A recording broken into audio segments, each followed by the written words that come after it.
시장 이슈를 짚어보고 그 안에 숨어있는 투자 아이디어까지 알아보도록 하겠습니다. 이학영의 딱 이거. 오늘도 MTN의 이학영 전문위원 모시고 이야기 나눠보도록 하죠. 어서 오십시오. 네, 안녕하세요.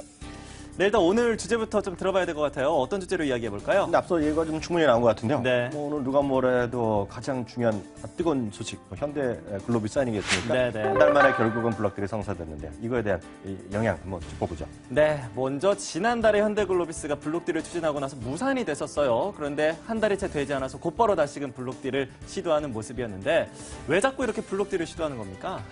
가장 쉬운 거는 주식을 좀 팔아야 되는 입장인데 한 번에 나눠서 팔기에는 규모가 너무 크지 않습니까? 네. 이번에 확보한 돈 자체가 1조 1천억 원이니까 100만 원짜리 집 하나 10억짜리 팔기도 아파트가 좀 어렵잖아요. 네네. 그러니까 한 번에 물건을 옮겨서 블록딜이라는 걸 하는 것이고요.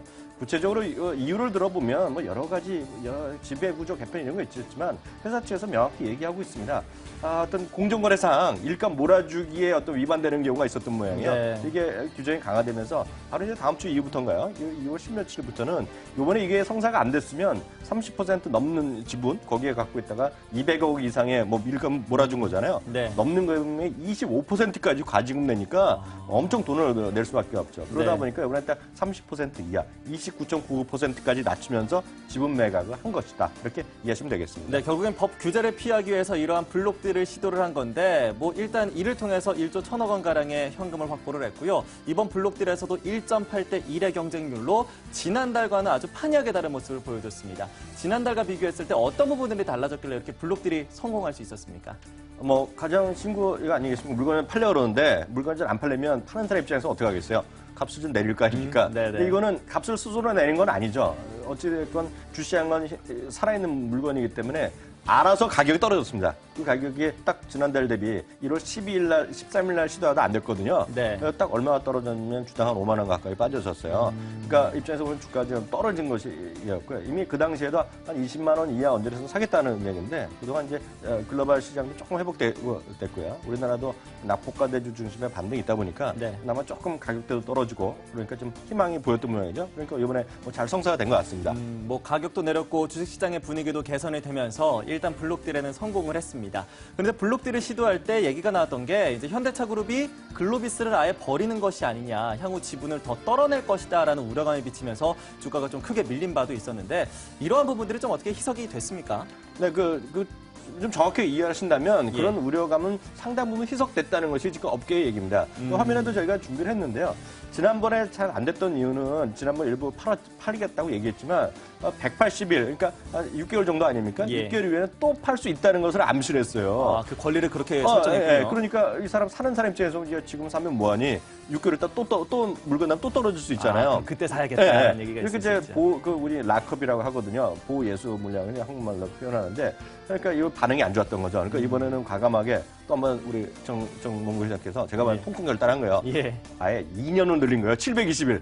4배로 늘렸네요. 예, 완전 통 크게 예. 안 팔겠다 2년 동안. 네. 그러다 보니까 사가는 사람 입장에서 보면 흔히 얘기해서 오버행 이슈가 좀 줄어들 수 있죠. 그런 것들이 있다 얘기할 것 같고요. 또 하나는 일부에서 이제 물건 다 계속 팔겠다고 하면서 여러 가지 지배구조 개편 돈을 마련해야 된다는 시나리오도 있다 보니까 네. 아예 이거 글로비스를 손 터는 거 아니냐. 그러니까요. 예, 그러면 독립시켜놔. 그러면 완전히 표현은 그렇지만 낙동강 오래야 될 수 있잖아요. 예. 그런 우려감이 있었는데 앞으로 최소한일지는 모르겠지만 2년 동안은 그런 우려가 없어지는 거죠. 강력한 의지가 표현됐다라는 점이 일단 이번에 성사가 결국 성공된 가장 큰 요인이 아닌가 싶네요. 시장에서의 우려를 일단 정 회장 부자가 아주 통큰 결정을 내리면서 2년 동안 나는 이 주식 팔지 않겠다라고 선언을 하면서 일단 블록딜이 성공할 수 있었다라는 이야기로 정리해 볼 수 있을 것 같습니다.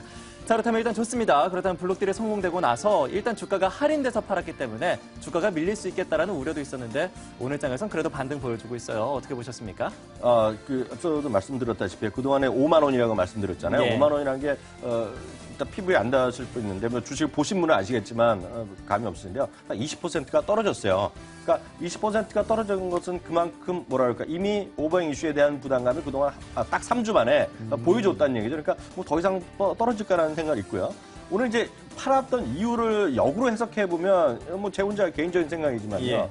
일감 몰아주기 문제 때문에 30%에 딱 그것도 끝 단위가 몇백 줄 겁니다. 그래서 29.99%까지 딱 맞췄거든요.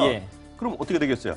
일감을 마음대로 몰아줄 수 있다고도 해석이 되거든요. 그렇죠. 네, 그 이제 표현은 그렇지만 그것은 그룹의 입장에서 보면 현대글로비스 더 키울 수 있는 충분한 명분도 있고 법적으로 가장 중요한 법 아닙니까? 예. 법으로도 문제가 없기 때문에 역설적으로 일감을 더 몰아줄 수 있는 그렇죠. 그런 환경이 적어도 됐다. 2년 안에는 계속해서 더 몰아줄 수 있는 그런 환경이 2년이 아니라 계속 몰아줄 수 있죠. 예. 법이 바뀌지 않는 한. 그렇죠. 또 뭐 20% 내리거나 뭐 내리면 안 되겠지만 예. 지금 현재 규정으로는 일감을 더 쉽게 더 늘려줄 수 있다는 것이 될 것 같고요. 또 하나 이제 그런 관점에서 해외 물류라든가 예. 이런 쪽에 대한 적극적인 투자 이런 것에 대한 기대감도 살아있죠.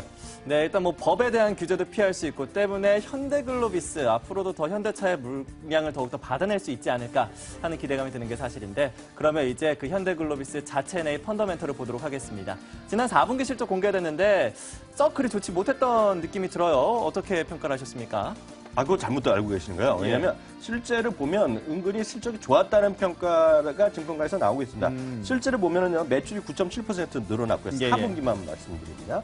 영업이 한 11.8% 늘어났는데 여기에 재미난 게 있습니다. 이 매출이 9% 늘어났는데 실제로 보면 국내 매출은 오히려 좀 감소했어요. 이게 왜냐하면 일감 몰아주기 때문에 물건 좀 뺀 모양입니다. 눈치를 봤죠. 그래서 예. 오히려 좀 줄어들었음에도 불구하고 이렇게 났다는 것은 긍정적이다 보셔야 될 것 같고요.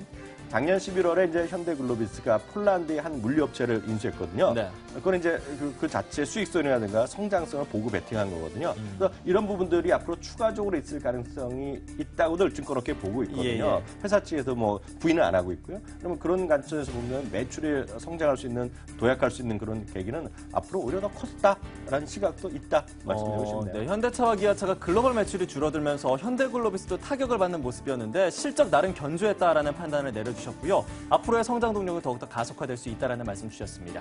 자, 그런데 이렇게 블록딜 소식이 전해지고 나서 현대차, 기아차, 현대모비스까지 일제히 오늘장 하락하고 있습니다. 특히나 모비스의 주가가 좀 많이 빠지고 있는데 이들의 종목 빠지고 있는 이유 어디서 보십니까?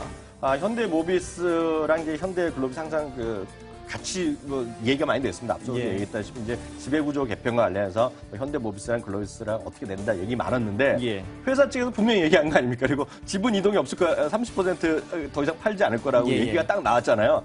그러니까 어떻게 됐습니까? 답이 나온 거죠. 그러니까 지배구조와 개편과 관련된 어떤 이슈에서 현대모비스가 이슈의 그런 가치가 좀 떨어지는 거죠. 뉴스 모멘텀이요. 예. 그러니까 현대모비스 어느 정도 약한 것은 오늘의 상황에서는 펀더멘탈이랑 전혀 상관없이 일단 뉴스에 따라서 떨어지는 거다. 이렇게 얘기하시면 되겠습니다. 지배구조 관련된 뉴스 때문에 오늘 현대모비스가 크게 떨어지는 것이다라는 해석 주셨습니다. 그렇다면 이제 마지막으로 현대차 그룹주 내에서 저희가 탑픽 종목들을 좀 꼽아보도록 하죠. 현대글로비스 앞서서 뭐 성장 가능성 높다. 앞으로 네. 더 외형적으로나 주가도 상승할 것이다라고 말씀하셨는데 그럼 현대글로비스가 가장 탑픽일까요? 어떻게 보십니까? 현대글로비스는 먼저 이렇게 안정되는 흐름 보일 거랑 갖고 있고요. 굳이 현대차 그룹 안에서 따진다 그러면 이 말씀을 이준희 앵커한테 질문 드리고 싶은데요. 현대차 그룹의 지금 최대 이슈가 뭘까요? 환율 아니면 뭐 미국차 판매 뭐 그런 건가요? 물론 그런 것도 중요하겠지만요. 정몽구 회장 입장 그리고 그 아래에 있는 직원들의 입장에서 보면 가장 큰 관심은 아마 삼성동 부지 아닐까요? 맞습니다. 삼성동으로 다들 이사 간다고 많이 얘기하더라고요. 그러니까요. 지금 105층을 정몽구 회장께서 얘기했는데 그것도 아래 직원들이 해갖고 115층을 또 올려놨잖아요. 그렇죠. 그 올린 국내 게 최고 빌딩을 만들겠다. 롯데 새로 생기는 것보다 더 높여지겠다는 거잖아요. 근데 그것도 더 조기에 착공해서 더 빨리 짓겠다는 거거든요. 그러면 잘 한번 생각해 보십시오. 여기에 돈을 내는 기업이 있습니다. 그렇죠. 이미 삼성동 부지할 때는 정해졌어요. 현대차, 기아차, 현대모비스가 냈고요. 앞으로 사업을 할 때도 아마 이런 데가 돈을 많이 내겠죠. 네네. 그럼 그 사업은 누가 하겠습니까? 실제로 공사 짓고 있는 것은 물론 수많은 하청업체도 있고 뭐 협력회사도 있겠지만 뜬금없이 삼성물산이라든가 뭐 포스코건설이나 GS가 이런 데도 할 수는 있겠지만 주는 아닐 거 아닙니까? 그렇죠. 주요를 누가 하겠습니까 이거? 현대건설이 하겠죠. 맞습니다. 저는 현대건설은 제 표현이 약간 거칠지만 강요된 매출이 있다.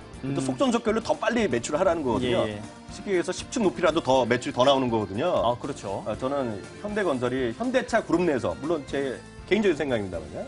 현대차 그룹 내에서 뭐 단연코 탑픽이다 이렇게 말씀드리고 싶네요.